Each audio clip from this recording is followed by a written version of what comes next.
Amazon ప్రజలు ఎప్పటి నుండి నివసిస్తున్నారు. ప్రముఖ శాస్త్రవేత్త బెట్టి మిగ్గర్స్ అప్పట్లో అమెజాన్ లో వ్యవసాయం సాధ్యపడేది కాదని, అక్కడి ప్రజలు వేటి మీద ఆధారపడేవారని అన్నారు. కానీ తాజా తవ్వకాల్లో ఈక్వెడార్, బ్రెజిల్ ప్రాంతాల ప్రజలు ఉండేవారని గుర్తించారు. అంతేకాదు బ్రెజిల్లో కవెర్నాడా పెడ్రా పింటాడా అనే చోట త్రవ్వకాల్లో 1120 సంవత్సరాల క్రితమే మనుషులు నివసించారనడానికి ఆధారాలు లభించాయి. క్రీస్తు శకం 1250 నాటికి అక్కడ కొన్ని గ్రామాలు ఏర్పడి అడవిలో మార్పులు వచ్చినట్లు కనుగొన్నారు. క్రీస్తు శకం 1500 నాటికి అమెజాన్ ప్రాంతంలో సుమారు 8 బిలియన్ల మంది ప్రజలు ఉన్నారని, కానీ యూరోప్ నుండి వచ్చిన వ్యాధుల వల్ల, వివిధ తెగల మధ్య పోరాటాల వల్ల జనాభా తీవ్రంగా తగ్గిపోయి నాగరికతలు నశించిపోయాయని శాస్త్రవేత్తలు భావిస్తున్నారు.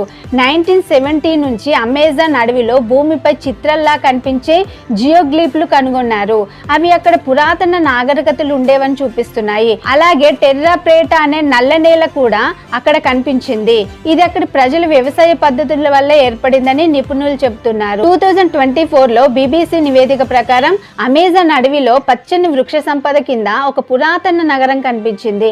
అది సుమారు 2500 సంవత్సరాల క్రితం నిర్మించబడి దాదాపుగా 1000 సంవత్సరాల పాటు అక్కడ ప్రజలు జీవించారని భావిస్తున్నారు. ప్రస్తుతం అమెజాన్ అడవిలో 30 బిలియన్ పైగా ప్రజలు నివసిస్తున్నారు. వీరిలో 350 భిన్న జాతి ప్రజలు ఉండగా మొత్తం జనాభాలో సుమారు 9% స్వదేశీ తెగవారు. వారిలో 60 సమూహాలు బయట ప్రపంచంతో ఎలాంటి సంబంధాలు లేకుండా జీవిస్తున్నారు. మనుషులను తినేవారు కూడా ఇక్కడ ఉన్నారు. ఈ దట్టమైన అడవిలోనే ఈక్విటోస్ అనే మహానగరం ఉంది. ఇక్కడ సుమారు 4 లక్షల మంది నివసిస్తున్నారు.